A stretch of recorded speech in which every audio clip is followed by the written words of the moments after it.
M Vijin MLA ഇപ്പോൾ മുണ്ടക്കൈ മേഖലയിൽ എത്തിയിരിക്കുകയാണ്. എന്തൊക്കെയാണ് ഇപ്പോൾ ഡിവൈഎഫ്ഐ വലിയൊരു പ്രവർത്തനമാണ് ഇവിടെ നടന്നുകൊണ്ടിരിക്കുന്നത്? തീർത്തും ഖേദകരമായ ഒരു സംഭവമാണ് വയനാട്ടിലുണ്ടായത്. ഒരുപക്ഷെ രാജ്യം തന്നെ നടുങ്ങുന്ന വിധത്തിലുള്ള ദുരന്ത വാർത്തകളാണ് വയനാട്ടിൽ നിന്ന് പുറത്തു വന്നത്.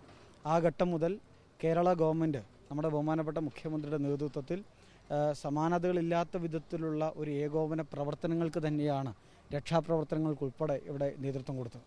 ആ പ്രവർത്തനത്തിൽ നമ്മുടെ സർക്കാരിനോട് ചേർന്നുകൊണ്ട് ഡിവൈഎഫ്ഐയുടെ യൂത്ത് ബ്രിഗേഡും ആ ദിവസം മുതൽ ഇവിടെ ഇപ്പോൾ വേലിപ്പാലം നിർമ്മാണത്തിൻ്റെ ഘട്ടത്തിൽ സൈന്യത്തെ സഹായിക്കുന്ന ഉൾപ്പെടെയുള്ള കാര്യങ്ങളിൽ പോലും ഡിവൈഎഫ്ഐയുടെ യൂത്ത് ബ്രിഗേഡ് ഉണ്ടായിരുന്നു.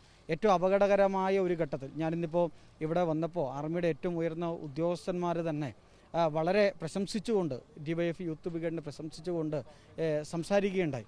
കാരണം ഞങ്ങളിവിടെ നിൽക്കുമ്പോഴാണ് ഡിവൈഎഫ്ഐയുടെ യൂത്ത് ബ്രിഗേഡിനോട് സഹായങ്ങൾ, കാരണം നിങ്ങളാണ് നല്ല രീതിയിൽ നിർവഹിക്കപ്പെട്ടതെന്ന് പോലും എൻ്റെ മുന്നിൽ വെച്ച് ഇതേ പോയിന്റിൽ വെച്ച് ആർമിയുടെ ഉദ്യോഗസ്ഥന്മാർ സംസാരിക്കുകയുണ്ടായി. ഏതായാലും നാട് പ്രയാസപ്പെടുമ്പോൾ ഡിവൈഎഫ്ഐ ഉൾപ്പെടെ ആ ദുരന്തമുഖത്ത് സജീവമായിട്ടുള്ള പ്രവർത്തനങ്ങൾക്കാണ് നേതൃത്വം കൊടുത്തുകൊണ്ടിരിക്കുന്നത്. എല്ലാ സന്നദ്ധ സംഘടനകളും ആ നിലയിലുള്ള പ്രവർത്തനങ്ങൾക്ക് നേതൃത്വം കൊടുക്കുന്നു.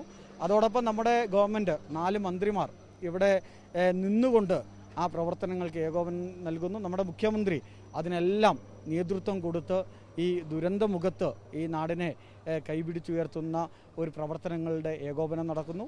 അങ്ങനെ കേരളം ഒരു മാതൃക ഈ ദുരന്തമുഖത്തും ഒരു ഏകോപനത്തിലൂടെ തീർക്കുന്ന കാഴ്ചയാണ് നമുക്കിവിടെ കാണാൻ സാധിക്കുന്നത്.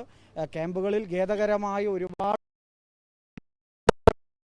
നമ്മളെല്ലാം വിഷമിപ്പിക്കുന്നു. പക്ഷേ ദുരന്തമുഖത്ത് ഏറ്റവും വേഗതയിൽ ഇടപെടുക, രക്ഷപ്പെടുത്താനുള്ളവരെയെല്ലാം രക്ഷപ്പെടുത്തുക എന്ന് തന്നെയാണ് കാണുന്നത്. അതോടൊപ്പം കാണാതായവരെ കണ്ടെടുക്കുന്നതിന് വേണ്ടിയിട്ടുള്ള പ്രവർത്തനങ്ങൾ ഊർജിതപ്പെടുത്തുകയാണ്. ഇന്നലെയും കേരളത്തിൻ്റെ ബഹുമാനപ്പെട്ട മുഖ്യമന്ത്രി പറഞ്ഞതാണ്, അത് തുടരണം, നമുക്ക് ഇനിയും അന്വേഷണങ്ങൾ നടത്തണം. ആ അന്വേഷണങ്ങൾ സജീവമായി നടത്തിക്കൊണ്ടിരിക്കുക.